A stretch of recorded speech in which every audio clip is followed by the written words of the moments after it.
il a dit, mais dans Luc, le chapitre 5, le verset 38, mais il faut mettre le vin nouveau dans les outres neuves. C'est tout le passage. Mais il faut mettre le vin nouveau dans les outres neuves. Il faut mettre le vin nouveau dans les bouteilles neuves, dans les verres neufs.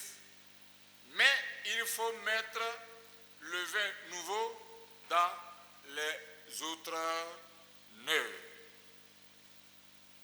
Je voudrais que vous répétez avec moi. Mais il faut mettre le vin nouveau dans les outres neuves. On reprend encore.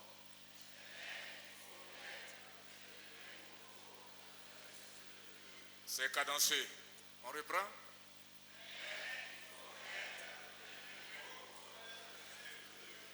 Encore cadencé. Mais voilà. Vous voyez donc. Voilà. Mais il faut mettre le vin nouveau dans les autres neuves. Nous te bénissons, notre Seigneur et notre Dieu, pour ta grâce infinie, pour ta fidélité. Tu as permis que ce jour nous trouve et que nous retrouvons dans ta présence pour te louer, te magnifier. C'est ce que nous faisons. Mais il est temps de nous parler. Puisque nous t'avons parlé, nous continuons de te parler, il est temps de nous parler. Viens et conduis toutes choses. Et permets que l'oreille des uns les autres soit exercée, le cœur disposé.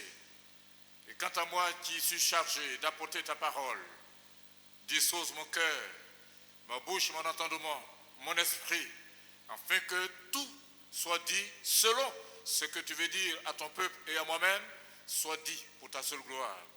Jésus, je voulais donc, Seigneur, aller contre les puissances qui n'ont pas ton nom, les puissances qui sont là pour distraire, les raisonnements. Seigneur, nous voulons les repousser, afin que dans ta présence nous sortions meilleurs, que ton nom soit béni, au nom de Jésus-Christ. Amen. Veuillez vous asseoir, s'il vous plaît. J'ai donc cette lourde tâche de vous entretenir par rapport à la parole de Dieu, comme mon collègue le disait tout à l'heure, le dernier message de l'année 2023. 2023. Le thème que le Seigneur a mis sur mon cœur, j'ai lutté, j'ai prié, j'ai cherché, c'est passons à l'autre bord. Passons à l'autre bord.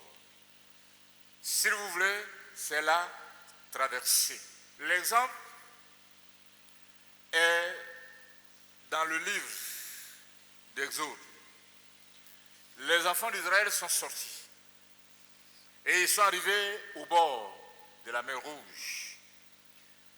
Ce n'est pas quelqu'un qui est venu les chercher de force, mais c'est eux-mêmes, ils ont crié à Dieu parce qu'ils souffraient. Et ils sont donc arrivés. Et Dieu a utilisé quelqu'un pour aller les délivrer. C'était une bataille. Et quand on lit, on pense que ça s'est passé un seul jour. C'est des mois, des années. Leur sortie, ils ont passé du temps.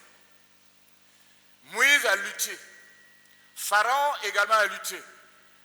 Mais Dieu a intervenu et le dernier mot est à Dieu. Il a fallu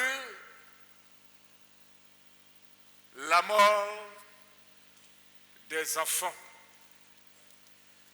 Et c'est là que Pharaon a compris que Moïse n'était pas venu pour s'amuser, il était sérieux et qu'il est venu de la part de Dieu.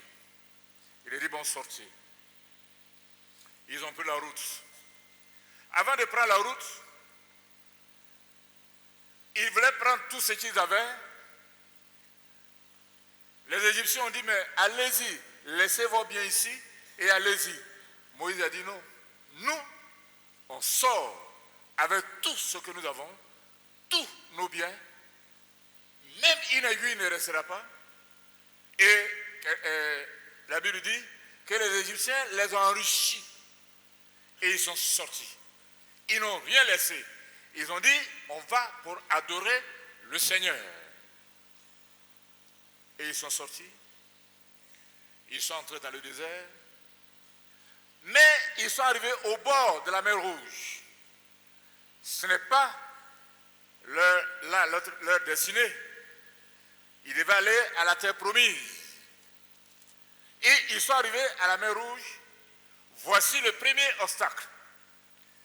Certainement, ils ne savent pas nager. Même s'ils savent nager, c'est difficile. Et ils ont commencé donc à se plaindre. Moïse était paniqué. Moïse a commencé à prier. Dieu a intimé l'ordre à Moïse. Ce n'est pas le moment de prier. Alléluia. Alléluia. Alléluia. Vous savez que ce n'est pas toujours qu'il faut prier. Est-ce que vous savez ça? Non. Si vous ne savez pas, on va s'arrêter là. Est-ce que vous savez que ce n'est pas toujours qu'il faut prier? Est-ce que vous savez que ce n'est pas toujours qu'il faut prier? Est-ce que vous savez que ce n'est pas toujours qu'il faut prier? Je dis, est-ce que vous savez que ce n'est pas toujours qu'il faut prier?